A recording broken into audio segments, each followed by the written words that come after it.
Magandang tanghali po, oras na para sa maiinit na balita. Go, go, go, go! Matapos ang gulo sa Senado kagabi, Senador Bato de la Rosa wala na raw sa Senate building ayon sa sources. Isang driver ng NBI arestado ayon sa pulisya. Pangulong Bongbong Marcos iginiit na hindi gobyerno ang nasa likod ng gulo sa Senado kagabi. Hindi po gobyerno ang gumawa nito. We will get to the bottom of this.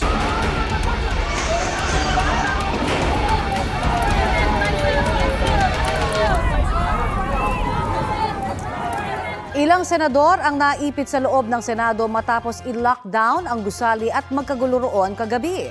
Kabilang sa mga naiwan, si Senador Bato de la Rosa na may aktibong warrant of arrest galing sa International Criminal Court o ICC. Nasaan na nga ba ngayon si Senador Bato? Live mula sa Senado, may ulat on the spot si Mav Gonzalez. Mav? Connie, meron na tayong kumpirmasyon mula sa isang senador na nakausap ng GMA News na base daw sa ibinigay sa kanyang impormasyon ng isang miyembro ng Senate Secretariat ay wala na dito sa Senado si Senador Bato de la Rosa. Nakaalis daw ito mga bandang 2:30 ng madaling araw at ngayon ay nag-iintay pa tayo ng opisyal na pahayag galing din sa kampo ni de la Rosa. Pero kanina nakita rin natin dito yung mga abogado niya na sina Attorney Israelito Torion, pati na rin si Attorney Jimmy Bondoc. At ang sabi nila ay nandito sa Senado si De La Rosa. Kanina to mga bandang 9:00 ng umaga. Pero kanina din ay sinubukan namin na umakyat doon sa opisina ni De La Rosa dito sa Senado. Pero pinigilan kami ng Office of the Senate Sergeant at Arms dahil wala pa raw instruction sa kanila kung pwede nang umakyat ang media doon. Sa ngayon din ay hinihingan natin ng pahayag si Senate President Alan Peter Cayetano at si Senador Robin Padilla dahil merong impormasyon na nakarating sa atin na umalis daw si Senador Bato kaninang madaling araw kasama si Senador Robin Padilla gamit ang sasakyan ni Padilla. Wala pa itong opisyal na kumpirmasyon, Connie. Ang nakuha lang natin na kumpirmasyon ay yung nakaalis na nga itong si De La Rosa. Samantala naman ay pinasisibak sa pwesto ni Senador Amy Marcos ang ilang matataas na opisyal ng National Bureau of Investigation o NBI kaugnay sa insidente ng pamamaril sa loob ng Senado kagabi. Sa liham na ipinadala niya kay Pangulong Bongbong Marcos, hiniling niya na pansamantalang tanggalin sa pwesto sina NBI Director Attorney Melvin Matibag, NBI National Capital Region Chief Attorney Emeterio Dongalio Jr. at NBI Organized and Transnational Crime Division Chief Attorney Jerome Bomediano. Ayon kay Senadora Marcos, mahalagang maisagawa ang isang buo, malaya at walang kinikilingang investigasyon kaugnay ng insidente. Sinusubukan pa namin kunan ng komento ang mga opisyal ng NBI. Sa ngayon, Connie, ako nakikita ninyo nakakordon pa rin sa likod ko. Itong area na ito yung Paliko. Yan po yung lugar kung saan nagkaroon nga ng putukan kagabi. Hindi pa rin natin nakikita na personal kung ano yung itsura nito, pero base dun sa mga larawan at video na ipinost ni Attorney Torion kagabi ay merong mga basag-basag na salamin na merong mga tama ng bala. Connie? Yes, Mav. Business as usual na ba ngayon dyan sa Senado matapos itong putukang nangyari kagabi?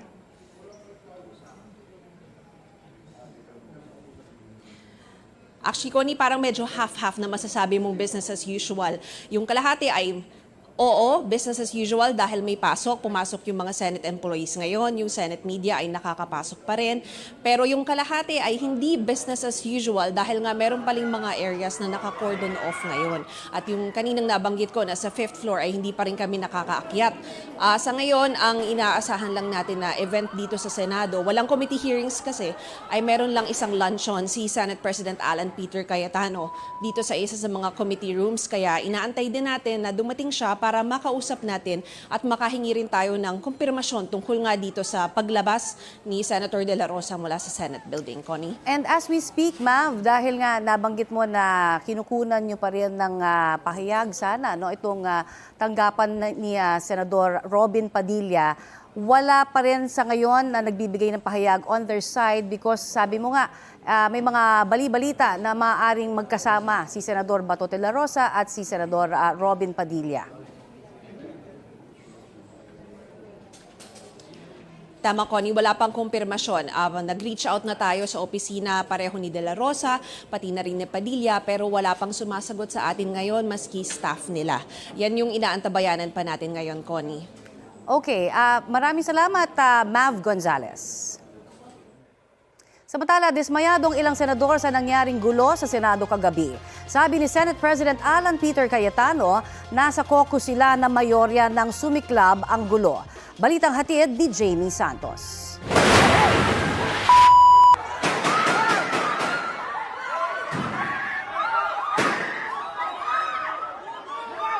Bago mag-alas 8 ng gabi, narinig ang mga putok ng baril sa ikalawang palapag sa loob ng Senado.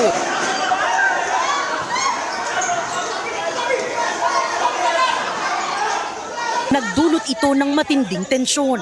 Agad pinalikas sa mga nakabantay na taga-media, pati mga natitirang staff ng Senado. Bago yan, inanunsyo ng Acting Senate Sergeant at Arms na si retired Police Major General Mau Aplasca na mayroong aarestuhin. We're going to arrest somebody. Sir, sorry. Sino po, sir? Sino, sir? Sino, sir? Sino, sir? Space. Please clear the area. Space. Mula sa umiiral na elevated alert level, inilockdown ang gusali ng Senado. Lalo pang hinigpitan ng seguridad at nag-abiso ang USAA o Office of the Senate Sergeant at Arms na lumabas na ang mga gustong lumabas. Saka isinara ang roll-up door o mga daanan papasok at palabas ng gusali. Kasunod niyan, namataang naka-full battle gear at nagsuot ng bulletproof vest ang mga taga-USAA. Dumating din ang mga naka-uniforming sundalo. Tinanong si Aplasca kung sino ang aarestuhin, pero hindi siya agad nagbigay ng detalye. Namataan din si Senador Ronald Bato de la Rosa na sumakay sa elevator kasama ang kanyang staff. Bumaba siya muli sa opisina ni Senate President Alan Peter Cayetano. Maya-maya pa, narinig ang tunog ng grinder o tila may nagbabarena sa labas ng isang pinto ng gusali na nasa side ng tanggapan ng GSIS. Ayon sa impormasyong nakuha mula sa USAA, may mga nagtatangka umanong makapasok sa Senado. Sa kanyang live stream, kinumpirma ni Cayetano na nagkaroon ng putukan pero hindi malinaw kung sino ang mga nagpaputok. I'm in the Senate with the other senators. We're having a caucus. Nabalitaan po namin na allegedly may mga taga-NBI na gustong pumasok. We nakita na nagbabarena ng pinto galing ng walls galing dun sa GSIS side. So we have our security here. Papasalamat kami sa PNP, outside and inside meron.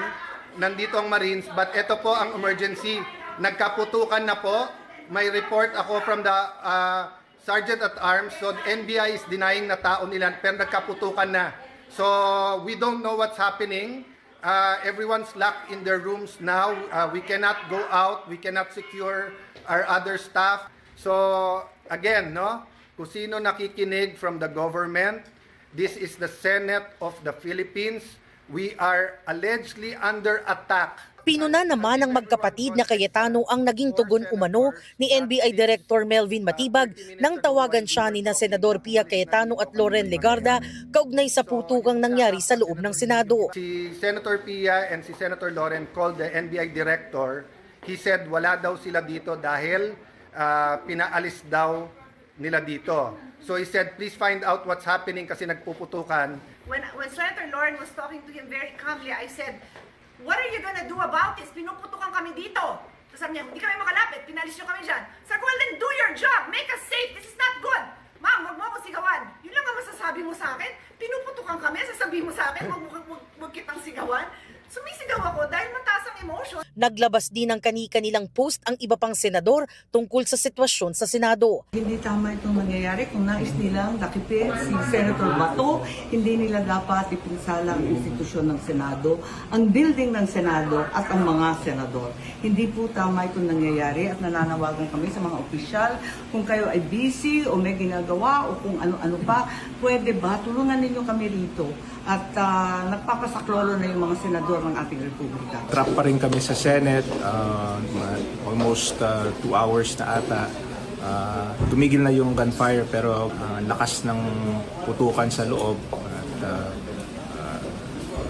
nag-blackout kami. Dito pa kami kasama lahat ng senador, pati yung kapatid ko si Camille. So we're safe and please pray for us. Pasado alas 8 ng gabi nang dumating si Interior Secretary John Vic Remulla. Nandito na po si Secretary John Vic Remulla. Kalma lang po kayo.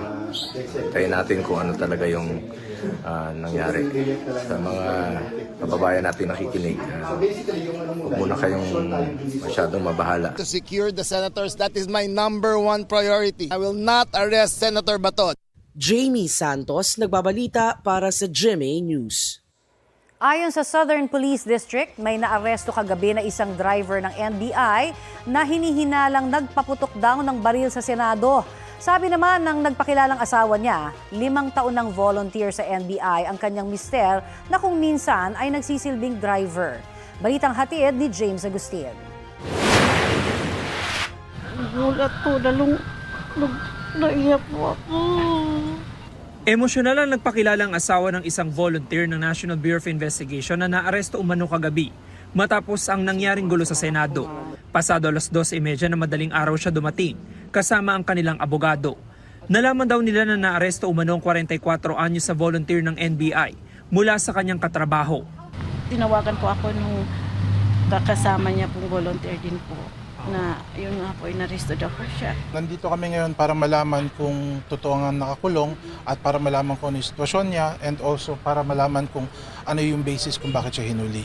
Bago mag-alas 11 kagabi, sa social media post si Senator Amy Marcos, sinabi niyang may balita na raw na may nahuling taga-NBI, isa umanong confidential agent. Binalikan daw ang tactical bag na naiwan sa lugar kung saan may narinig na mga putok ng baril at pinangalanan ng boss niya na mula sa transnational crime. Kung sino man siya daw yung nag-order sa kanila na lusubin yung Senado at takipin si Senator Bato. Ano man ang mangyari, sino man ang masaktan. Sa impormasyon namang ibinahagi ng asawa at abogado, mahigit 5 taon na raw nagtatrabaho bilang volunteer sa NBI ang umano'y inaresto. Nang tanungin kung ano ang trabaho ng isang volunteer. Any kind po, lahat po. Driver po, basta kung ano pong pinapagawa sa kanya. Siya po isang volunteer. Volunteer po sa NBI. Hindi po siya agent, volunteer lang po siya doon. When we say volunteer dahil? Parang rank and file lang po siya doon. Hindi siya empleyado talaga. Nakipag-usap sila sa mga security guard. Matapos sa mahigit 20 minuto, bigo silang makapasok kaya nagpa siyang umalis muna. Ang feedback po namin mula sa security guard is they already coordinated with the Sergeant at Arms daw and wala daw info whether or not may nakadetain dun sa custody ng Senate. So they cannot confirm at this point or they did not deny if may naka-detain. Unfortunately, they denied us entrance and we cannot force our way of course within the Senate premises. James Agustin, nagbabalita para sa GMA News. Itinanggi ng National Bureau of Investigation na may mga tauhan ng NBI ang nagpaputok ng baril sa loob ng Senado. Wala naman po kami dineploy doon at wala namang utos na may aarestuhin po si Senator Bato. Kausap ko lang po si Secretary Bida at sinasabi niya nga sa akin, maghintay tayo ng instruction na wala tayong gagawin. Wala nga po taga-NBI doon eh. So wala po magpapaputok ng baril na taga-NBI. Panayam po yan ng GMA News kagabi kay NBI Director Attorney Melvin Matibag. Sabi niya, nasa isang hotel ang mga opisyal ng NBI para sa kanilang workshop at planning. Ayon pa kay Matibag, nakatanggap siya ng tawag mula kay Senate President Pro Tempore Loren Legarda na nagsabing paalisin daw ang NBI agent sa Senado. Sinabi raw niya sa senadora na wala silang tauhan doon. Ipinauubayan na raw ng NBI sa pulisya ang investigasyon kaugnay sa insidente. Binigyang diin ni Pangulong Bongbong Marcos na hindi taga-gobyerno ang nasa likod ng gulo sa Senado kagabi. Hindi po mga minamahal kong kababayan. Ako'y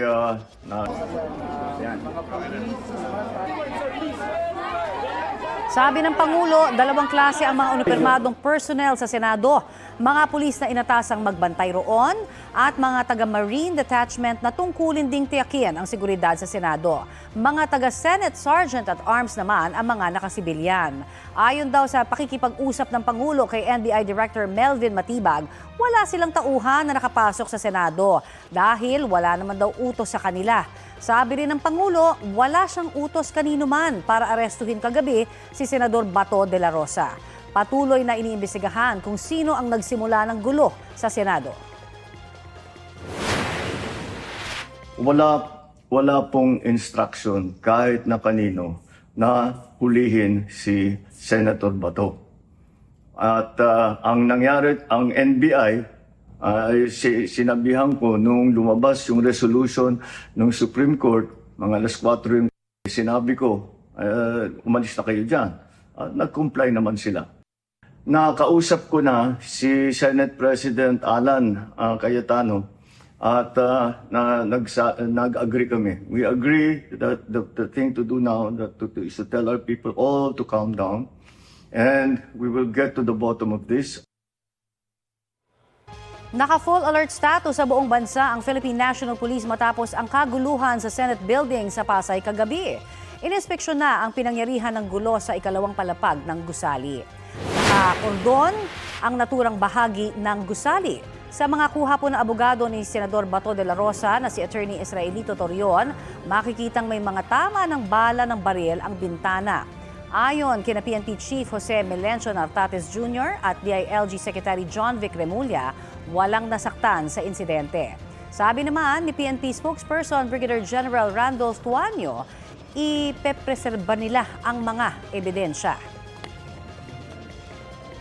Samantala, dumarami ang mga lugar sa bansa na posibleng makaranas naman ng matinding init at alinsangan.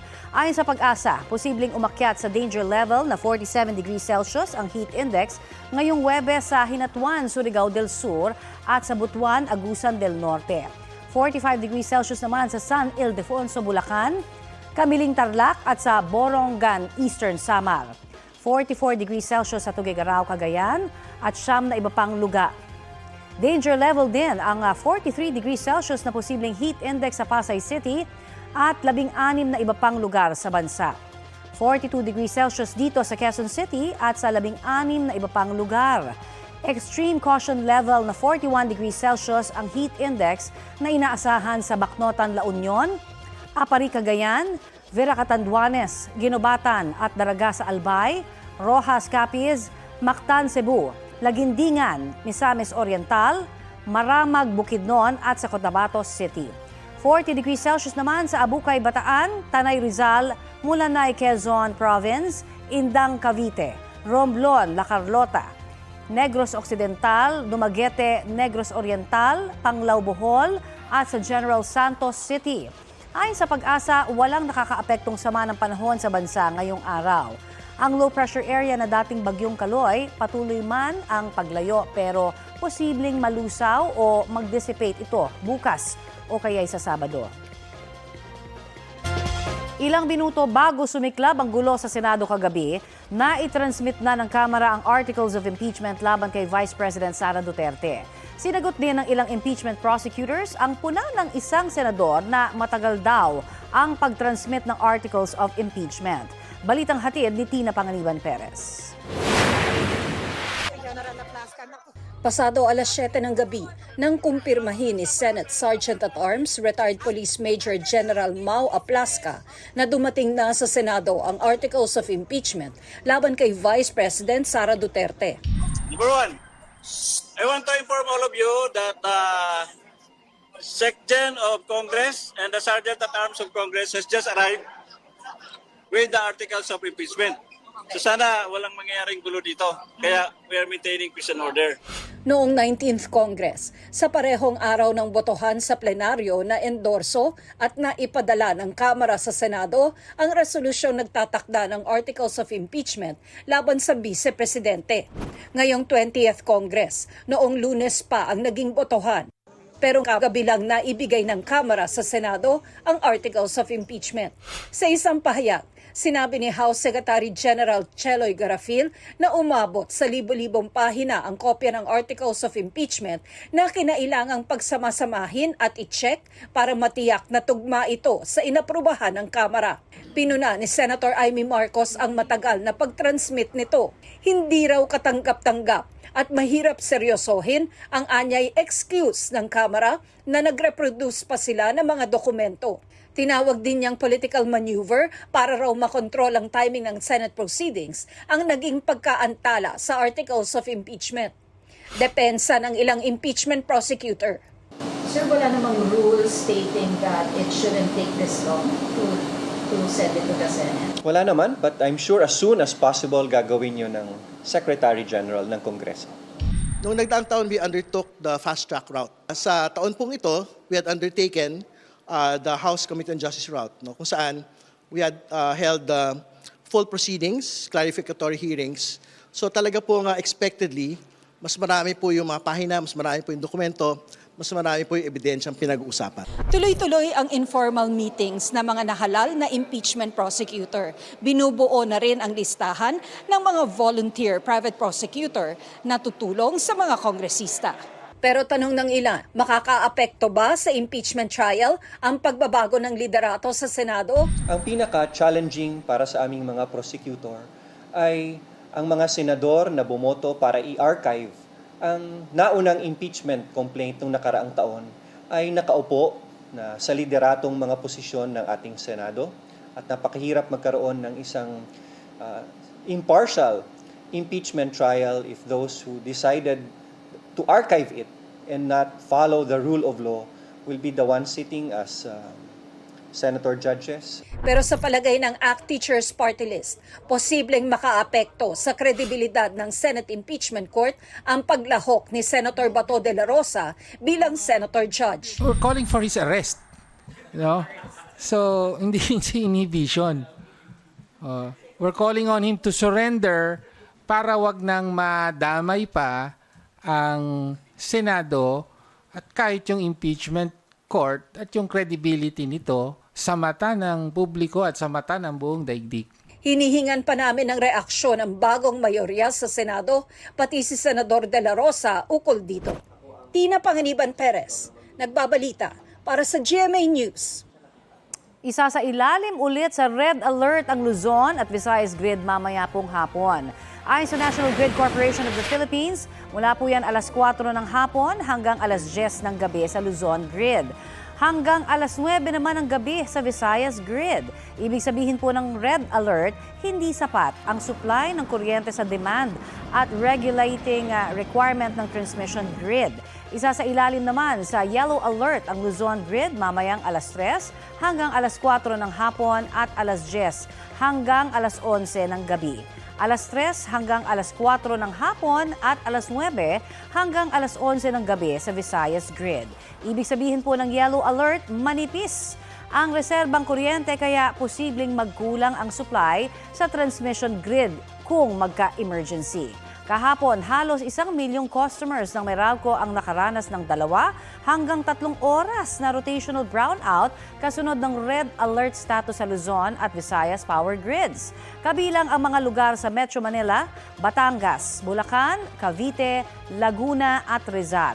Ayon sa NGCP, kinulang ng 4,681.6 megawatts ang Luzon Grid. Paliwanag ng Department of Energy, nag-trip o pumalya ang 2 transmission lines na dinisconnect ang iilang planta at nag-force outage ang Masinloc Unit 3. Ayon sa NGCP, taon-taon namang pinaplano ang operasyon ng mga generating company para hindi makaramdam ng anumang maintenance shutdown. Pero anila hindi talaga maiiwasan ang biglang pagkasira ng mga planta.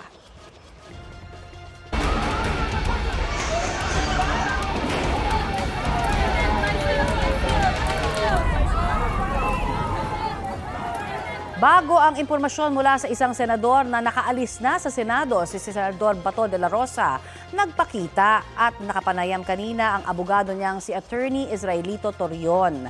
Pasado hating gabi kanina, ipinakita ni Torion sa media ang ilang larawan at video ng kanyang kliyente na nasa loob ng Senate building. As of 12:13 a.m. po yan, base sa timestamp na nakalagay sa cellphone ni Torion. Makikita pa si De La Rosa na nag-inspeksyon sa bahagi ng gusali na nagkaroon umano ng shooting incident. Tinawag pang fake news o hindi totoo ni Torion ang impormasyong diversion lang ang nangyari kagabi. Ngayong umaga, hindi sumasagot sa aming mga tawag si Attorney Torion, pero nagpadala siya ng mensahe kani-kanina lamang. Humingi siya ng paumanhin at sinabing, I quote, "I can't talk right now." End of quote. Nagpaliwanag ang Armed Forces of the Philippines kaugnay sa presensya ng kanilang mga tauhan kagabi sa Senado. Ang mga military personnel na nakita raw kagabi roon ay mga miyembro ng Marine Security and Escort Group. Ayon sa AFP, nakadeploy talaga sila roon para magbantay sa paligid ng gusali. Ipinatawag umano ng Office of the Senate Sergeant at Arms o OSAA ang mga sundalo para tulungan silang i-secure ang gusali.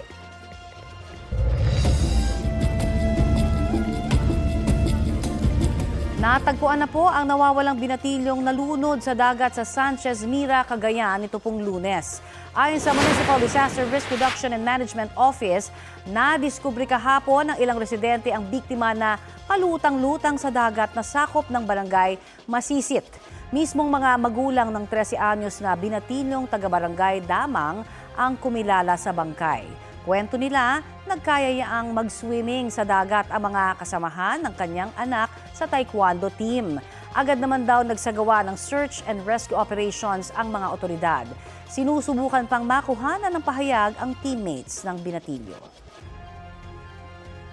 Patay matapos tagain ang isang lalaking nag-amok sa Libona, Bukidnon. Ayon sa pulisya, lasing noon ang lalaki at pumasok sa katabing bahay.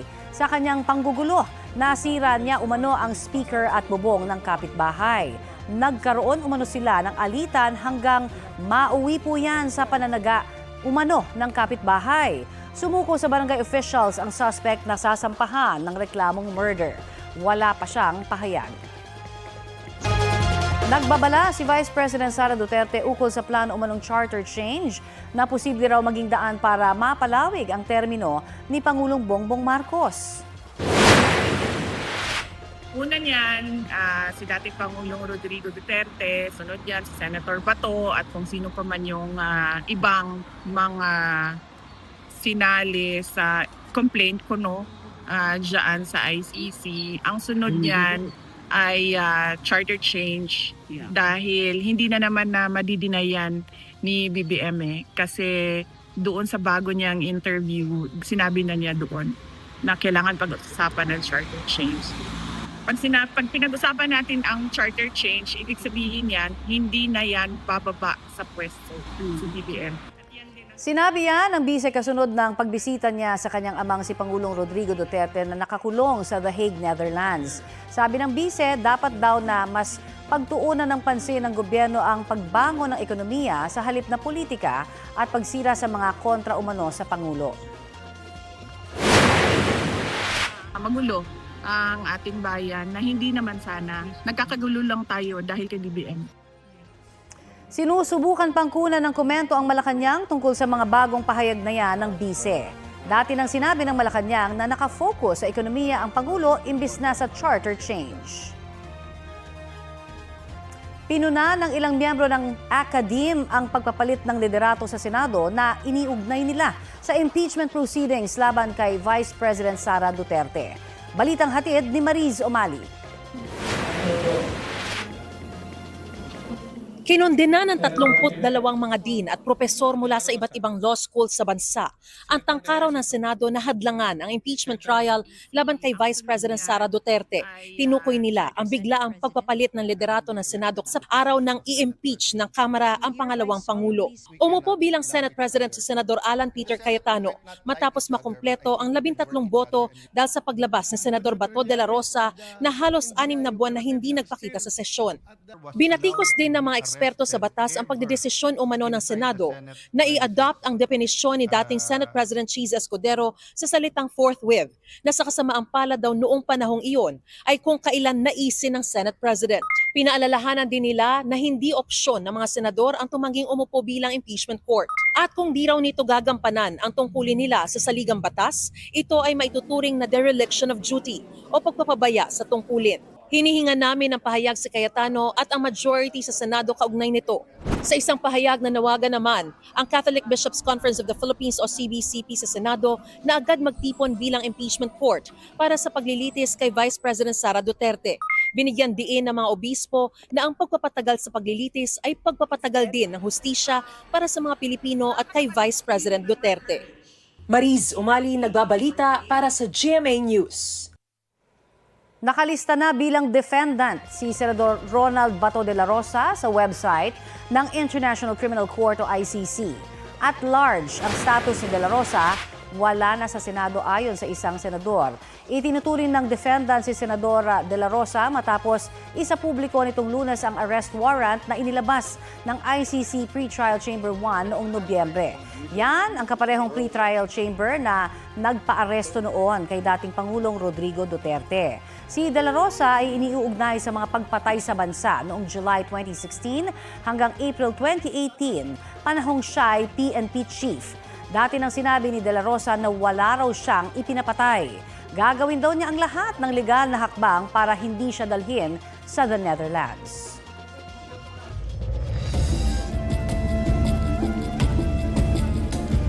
Patay ang dalawang lalaki matapos pagbabarilin sa Midsayap, Cotabato.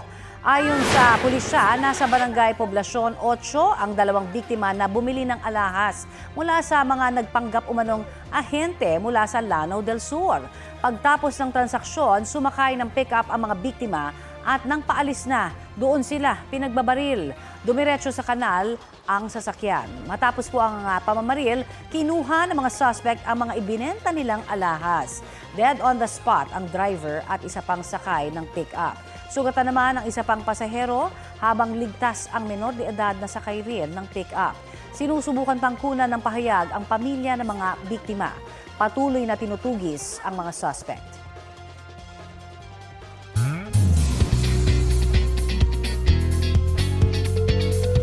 Mga mare, showing na ang pelikulang Midnight Girls na pinagbibidahan ni Sanya Lopez. Sa premiere ng pelikula, full support ang kanyang Encantadia Chronicles Sangre co-stars na sina Glyza De Castro, Faith De Silva at Bianca Umali. Nariyan din sina House of Lies stars Martin Del Rosario at Chris Bernal. Present din sa event ang cast ng pelikula na Pretty in Purple. Kasama ni Sanya riyan sina Jane Oineza, Loisa Andalio at Jody Santamaria.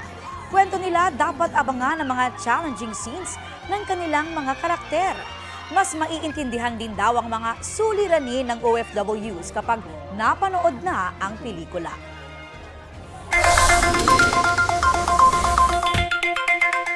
Sa ibang balita, magandang balita po para sa mga gumagamit ng panlutong LPG. May rollback po sa presyo niyan ang Solane simula ngayong araw. 3 pesos and 45 centavos ang bawas sa kada kilo niyan. Nauna nang nag-anunsyo ng rollback sa presyo ng LPG ang Regasco noong nakaraang linggo. 2 pesos ang bawas sa kada kilo o katumbas ng 22 pesos kada 11 kilogram na tangke. Resulta raw yan ng patuloy na pagbaba ng presyo ng krudo na nagpapababa ng shipping cost.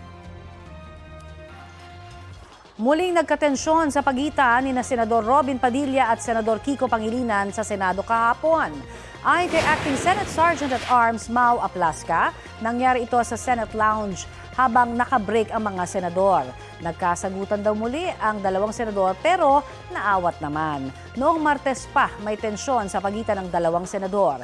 Hindi raw nagustuhan ni Padilla ang anyay pagtaas sa kanya ng boses ni Pangilinan habang tinatalakay ang tangkang pagsisilbi ng arrest warrant kay Senador Bato de la Rosa. Sinubukang makipagkamay noon ni Pangilinan pero tinanggihan ni Padilla. Paliwanag ni Padilla kahapon sa Senate floor niya, gustong mag-sorry si Pangilinan.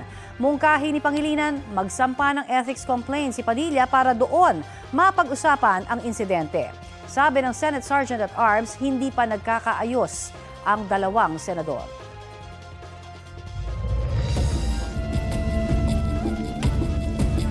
Patay ang isang buntis sa Tayum, Abra matapos barilin ng riding in tandem. Ayon sa mga otoridad, angkas sa motorsiklo ang biktima ng malapitang barilin ng riding in tandem. Ligtas naman ang nagmamaneho ng motorsiklo na kanyang mister. Wala pang pahayag ang pulisya habang iniimbestigahan ang krimen at tinutukoy ang mga suspect. Sinisika pang kunan ng pahayag ang kaanak ng biktima. Aabot sa 60,000 pesos ang halaga ng isang banga na ninakaw sa Bacolod City. Hulikam ang lalaking kawatan na patungo sa garden ng isang bahay at mabilis niyang binuhat ang malaking banga. Agad sumakay ang lalaki sa humintong tricycle sa lugar. Sumbong ng may-ari ng bahay, nasundan pa ang pagnanakaw. Tinangay naman ang ilan pang display at antique. Paniwala niya iisang tao lamang ang nagnakaw sa kanyang bahay, katuwang ang tricycle driver. Iniimbestigahan na ng pulisya ang mga insidente ng pagnanakaw. Sabi ng International Criminal Court, nasa Pilipinas na kung papaano aarestuhin o isusuko sa kanila si Senador Ronald Bato de la Rosa. Ipinaliwanag din ng ICC kung bakit nitong May 11 lamang isinapubliko ang arrest warrant laban kay de la Rosa kahit noong November 2025 pa ito inisyu ng korte. Balitang hatid ni Maki Pulido.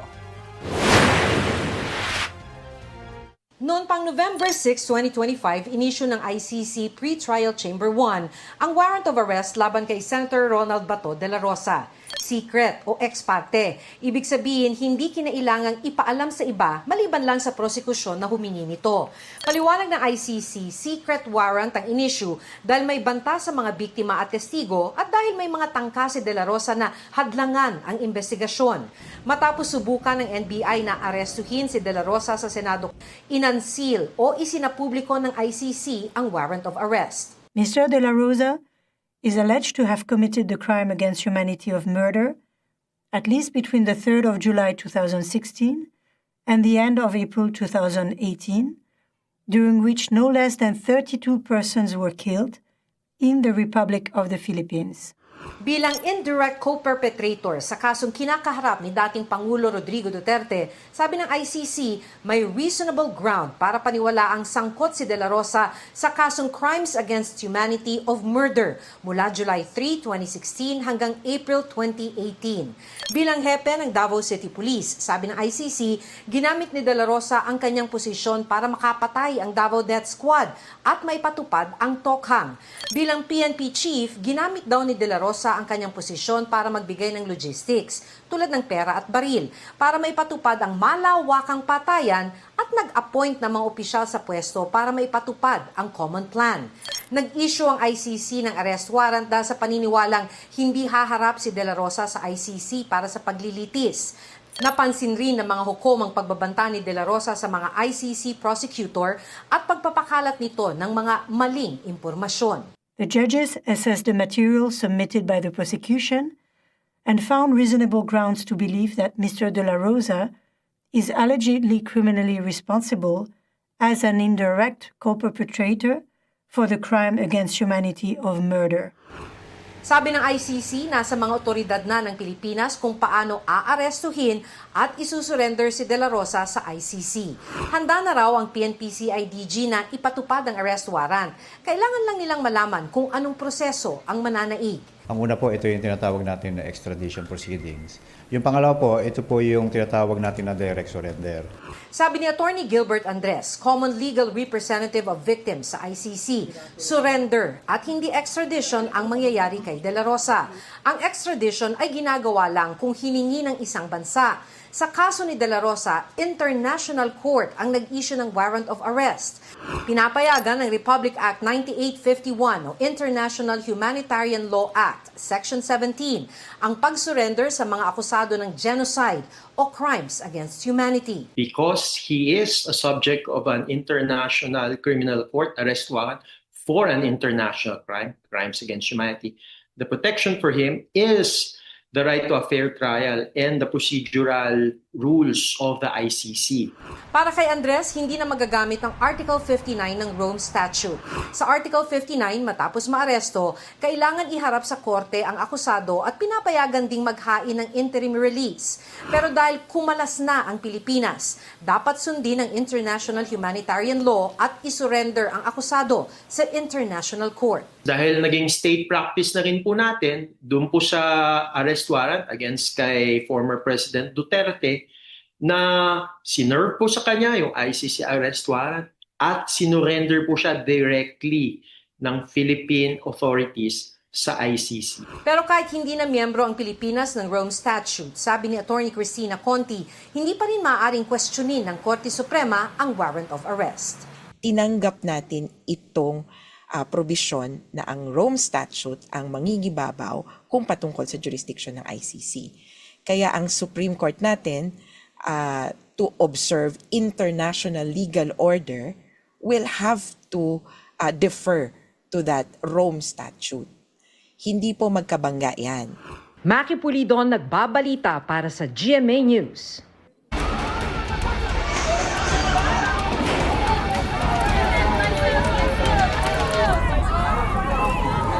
Kinundina ng ilan pang senador ang kaguluhan sa Senado kagabi.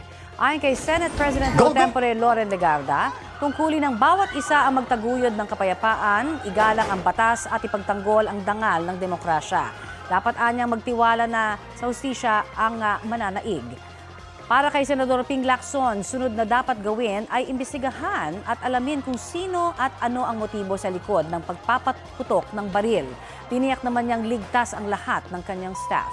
Kaligtasan din ng mga sibilyan, media at mga kawani ng gobyerno ang binigyang diin ni Senador Bam Aquino.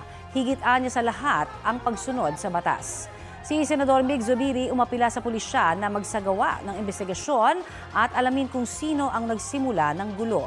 Ayon naman kay Senator Joel Villanueva, walang puwang ang karahasan sa ating demokrasya. Sana raw ay manaig ang katwiran at paggalang sa batas. Para kay Senator Erwin Tulfo, ang nangyari kagabi ay banta sa dangal ng Senado na dapat ay pumoprotekta sa mga Pilipino. Hiling niya rin na maimbestigahan ito para hindi na raw maulit muli. Nagsasagawa na ng sariling investigasyon ang Philippine National Police kaugnay sa tensyon sa Senado kagabi. May ulat on the spot si June Veneracion. June? Connie, kabilang sa mga iniimbestigahang anggulo ng PNP ang posibilidad na staged diversionary tactic lang ang nangyaring kaguluhan kahapon sa Senado. Ito sa gitan ng usap-usapan na wala na sa loob ng Senado si Senator Ronald Bato de la Rosa na may kinakaharap na arrest warrant mula sa International Criminal Court kaugnay ng kasong crimes against humanity. Pero sa totoo lang, wala naman daw legal na basihan ng PNP na pigilan o i-hold si de la Rosa, sabi ni PNP spokesperson Brigadier General Randolph Tuanyo. Kung totoo nga na nakalabas na ng Senado si de la Rosa, ang posibleng sunod na hakbang ng PNP ay ito sa pinaulit ito para humarap sa investigasyon tungkol sa mga extrajudicial killings noong panahon na siya ang City Director ng Davao Police. Kinumpirma naman ng PNP na may nahuling isang individual sa Senado malapit sa lugar kung saan nagkaroon ng putukan. Nakuha sa kanya ang mga bala at basyo. Hindi pa makumpirma ng PNP ang background ng suspect. Pero kung totoong siya ay taga-NBI, wala naman daw itong epekto sa investigasyon at legal na aksyong gagawin. Katunayan, kasama rin sa maaaring imbestigahan ng PNP ang papel ng NBI sa kaguluhan. Isa sa ilalim daw sa passing test ang mga miyembro ng Office of the Senate Sergeant at Arms, pulis at sundalong naka-assign sa Senado para matukoy kung sino ang mga nagpaputok para makasuhan. Sa investigasyon din ng PNP, o may investigasyon din ng PNP sa reklamo ni Senator Tito Soto tungkol sa naranasan niyang pangharas o mano sa labas ng Senado. Titignan kung may lapses sa mga pulis na nandoon. Kasama sa adjustment ang additional deployment of troops sa Senado. Mula 400 ay 1,400 na ang personal deployment sa lugar. Balik sa Connie. Yes, June, ilang katanungan lamang. Nasagot ba ng PNP kung bakit unang-una binawi yung subpoena na dapat magaganap ngayon sa pagharap sa korte ni Senator Bato de la Rosa ng CIDG?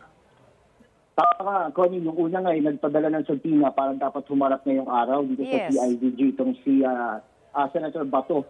Pero nga, dahil bilang paggalang na rin dun sa protection order na ibinigay ng Senado kay De La Rosa ay nirecall ng PNP-CIDG yung inyain nilang subpoena para sa kanya. Pero ngayon kung totoong wala na siya yan sa Senado, ayan, mag-i-issue ulit sila ng panibagong subpoena para sa dating PNP chief na ngayon senador na. June, nasa na ngayon yung sinasabing NBI volunteer na driver na sinasabing nagpaputok kagabi? Yung sinasabi ng PNP, hindi pa talaga nila mapiyak kung talagang taga-NBI yun. Subject pa rin yan ng investigation at background check. Yung suspect na yan ay hawak ng mga pulis at naharap daw siya sa patong-patong na reklamo. At kung ano yung mga kasong isasampa laban sa kanya, ganun din yung mga posibleng kaharapin ng mga mapapatunayan naman ng mga government forces na nagpaputok doon sa loob ng Senado. Maraming salamat, June Veneracion.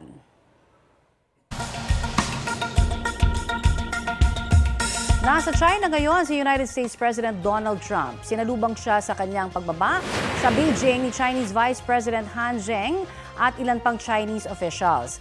Nakikipagpulong ngayon si Trump kay Chinese President Xi Jinping. Pakayroon ang usapin kaugnay sa kanilang ekonomiya at pagpapanatili ng trade truce ng dalawang bansa. Posible ring pag-usapan ang ilang sensitibong issue gaya ng giyera sa Iran at pagbebenta ng Amerika ng mga armas sa Taiwan. Ang pagbisita ni Trump sa China ay kauna-unahan para sa isang American president sa loob ng halos 9 na taon.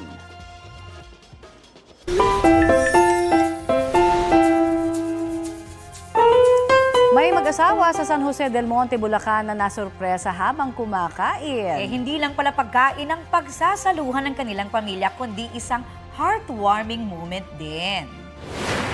Sabi ng 12-year-old na batang si Kurt Gepila sa kanyang mga magulang, kayo ang best friend ko. Para sa mag-asawang Fats at Bree, priceless ang sinabi ng kanilang panganay. Sinabi yan ni Kurt habang kumakain sila sa labas matapos ang kanyang graduation. Kwento ng mga magulang ni Kurt, open daw talaga ang kanilang anak pagdating sa kanyang emosyon. Sanay raw si Kurt sa deep talks kasama ang kanyang mama at papa. Ang pamilya Gepila, busog ang tiyan sa pagkain, busog din ang puso sa pagmamahal. 1.7 million na ang views ng video na certified trending. Mga kapuso, susubukan pa rin po naming alamin kung nasaan ngayon si Senador Bato de la Rosa. Kasunod po yan ng nakuha nating impormasyon mula sa isang senador na nakaalis na nga sa Senado si Senador de la Rosa. Around 2:30 a.m. to 3 a.m. daw po yan. Sinusubukan din nating tanungin ngayong umaga ang abogado ni de la Rosa na si Attorney Israelito Torion pero tumanggi siyang magsalita. Hindi po namin bibitawan ang balitang yan kaya tutok lamang sa iba't ibang platforms ng GMA News. At yan ang maiinit na balita ngayong tanghali. Ako po si Connie Sisos. Kasama niyo rin po ako, Aubrey Carampel. Ito po ang GMA News. Walang kinikilingan, walang pinoprotektahan. Noon at ngayon, serbisyong totoo.